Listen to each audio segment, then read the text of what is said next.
det er min, den blå deroppe. Er det vinduer, der er sådan en... Ja. En panorama.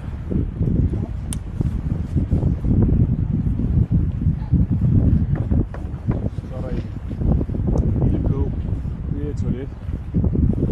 Og så ved siden af ligger der en hestehytte. En lille brændeovn, tror jeg.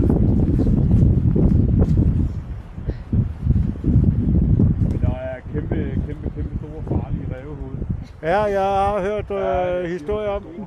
Altså, du ved godt, at der Hvor stor er den? du ved godt, en polarbjørn, den er meget farlig. Ja. Og herovre, der har de ræve, men polarræve. Ja. Polarræve. Det er helt galt. Den er mindst så stor. Det er jo så uden hale. Eller var det med hale? Det er jo nok med hale. Ja. Nede med mig vrede. Nå. Ligger den derude og hygger. Ja, nu har den bare blevet liggende. Ja. De to andre ude vil få den. Ej, hvor er der mange sortebær, hva'? Jeg kan slet ikke. Jo, de er på vej. Ja, det er de fandme deroppe. Gud ja, og dem kan man godt spise. Og de er kommet her den sidste. Ja. Nemlig, fordi de er kommet her den sidste halvanden uge. Der var ingen. Var der ikke? Nej, Ja, så det de var smager ude godt. Hvad er de så inde? Er de hvide eller ikke noget? Ingenting. Eller? Ingenting? Ja, de er sådan lidt rødlige egentlig. Men de er meget sure, ikke?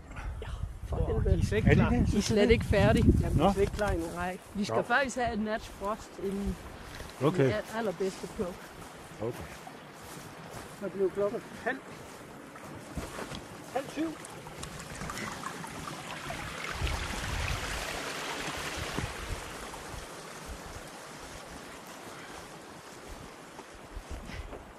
Skal jeg tage den taske der? Nej, den var jeg ikke noget faktisk. Ellers må du lige sige Ja, til. det skal jeg nok.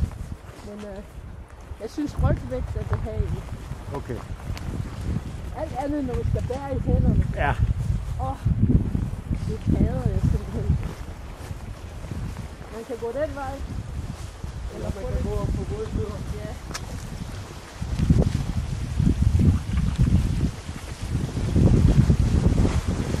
Det klarer du meget godt.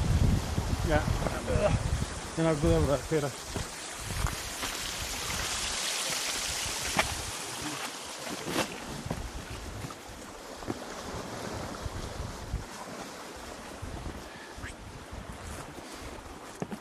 Jeg har stive ankler, så jeg skal Ja. tænke mig om, hvor jeg går. Ja. Men nu har vi lige haft søbenene på, nu vil jeg have landbenene på igen.